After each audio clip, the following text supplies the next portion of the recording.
U.S. passport holders will not be able to travel to North Korea beginning September 1, according to a statement issued by the U.S. State Department on Wednesday.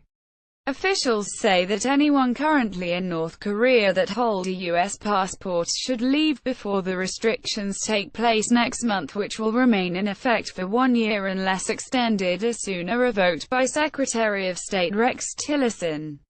The Secretary has authorized the restriction due to the serious and mounting risk of arrest and long-term detention of U.S. citizens under North Korea's system of law enforcement, the statement read. Trump signed sweeping sanctions bill targeting Russia, Iran and North Korea. Certain groups of people including journalists and humanitarian workers may apply for exceptions to the ban, according to the public notice. The U.S. announced the travel ban last month due to safety concerns for U.S. citizens in the country. In June, a University of Virginia student, Otto Warmbier, was released to the U.S. on humanitarian grounds because he was in a coma.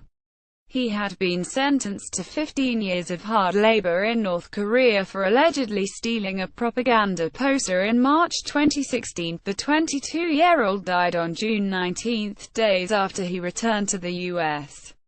The cause for the coma has remained in doubt, North Korean officials claiming he fell into the coma due to botulism and a sleeping pill. But doctors treating him in Ohio said he suffered severe injuries to all areas of his brain.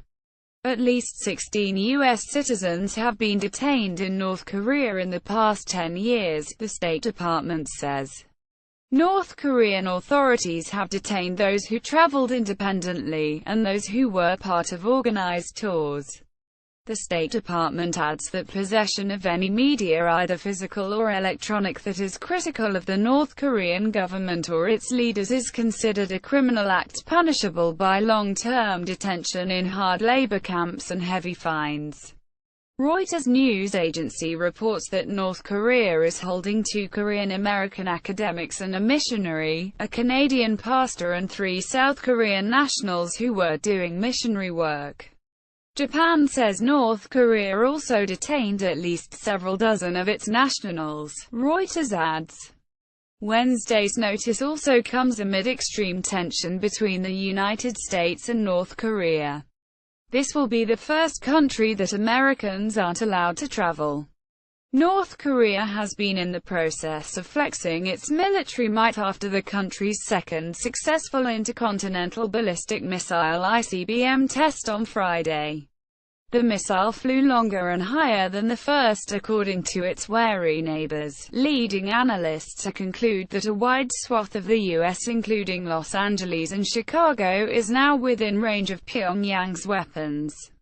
Limited options for Trump as North Korea races ahead with nuclear weapons in response. Tillerson said Tuesday at a press briefing that the U.S. is willing to talk with North Korea, but only if North Korea gives up its pursuit of nuclear weapons.